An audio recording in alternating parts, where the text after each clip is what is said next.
Good evening, all of you. My name is Paya Singh, and I am here to tell you about a specific topic that is what is the effect of sustainable living and climate change. Actually, this why I choose this topic because according to me, these are the most influencing topic that is very required to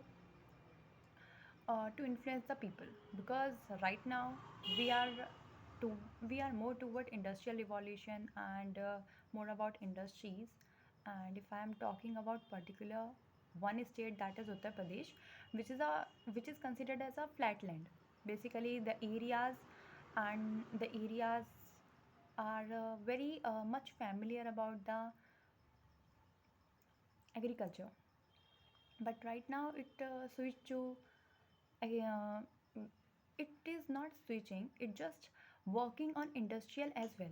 But according to me, the balancing of industrial um, as well as agriculture is very tough because we know that whoever is best in which activity, the particular and the most maximum resources can earn only if you are investing in it. So this is not my topic actually. My topic is how to live sustainably and how can we save things for the future generation and also meet the current generation requirements. Next. So now we are coming towards sustainable living.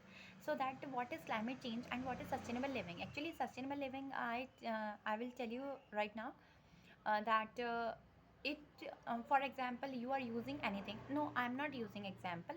It's a simple thing that you use the resources in the way that you meet the current generation's needs and wants, and also left for the future generation as well. Okay, and this is very important and crucial because nowadays we are using a lot of resources, actually mainly water or groundwater. We are using at extreme level that we should control on over it and limit it to a certain use so that we can use furthermore. Apart from this, next thing is that climate change. Okay, so climate change is also very important, and we can notice that the amount of rainfall in certain areas and the amount of heat that is going to happen in summer month, that is extremely heat, extreme temperature are going extreme, and they are not at the same time. For example, if we can certain like rainfall or monsoon period is going to be later, that's why we are facing so much problems in the winter season because it is also going to be later down. So that's why there are a lot of worries, and this creates a problem for the farmers, for the agriculture system. They lose their crops just because they can't forecast, they can't know that what is going to be happen. Okay, because crops are very much dependent on the temperature. If you are growing at a particular naturally, then you are very required, and if the agriculture is going bad, then we can imagine a famine and a lot of disasters to the animals, to plants, to everything. Okay, so we should most focus on. That's why most of the farmers are using pesticides, weeds, just because they know that weather is not supporting them.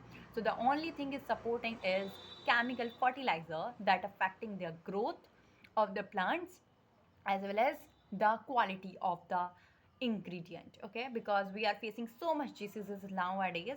We can say that Alzheimer, cancer and lot more, that is very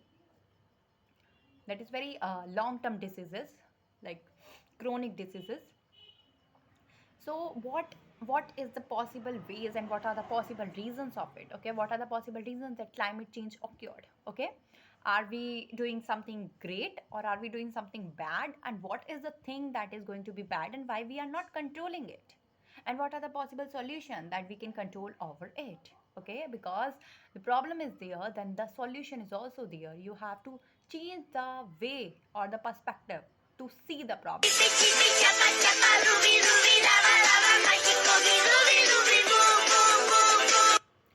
So first of all, I'm introducing the reasons or the causes of these problems.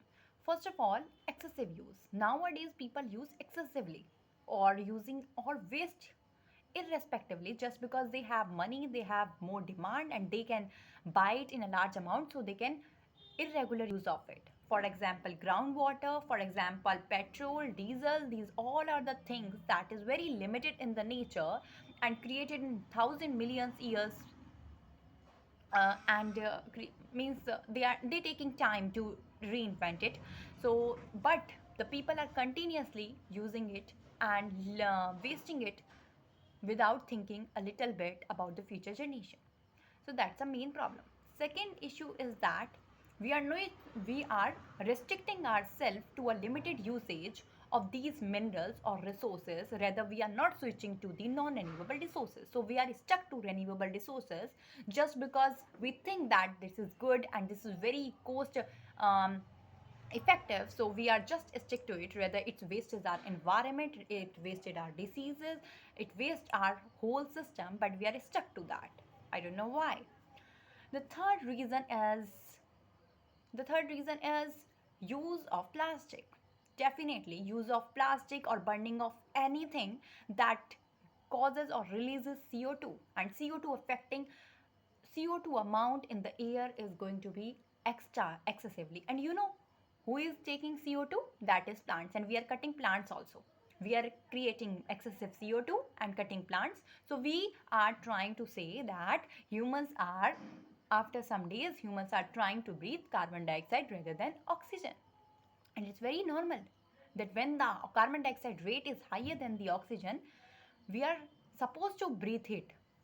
We don't have any options. Why you are not understanding that uses of plastic material can causes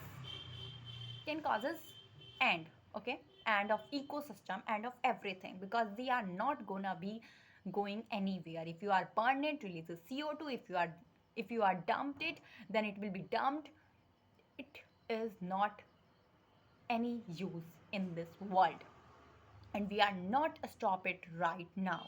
Okay, we are continuously making it, reuse it, recycle it. I don't know why. Still, we know that in this world the plastic is also available every time. Okay, they are not going to be switched out.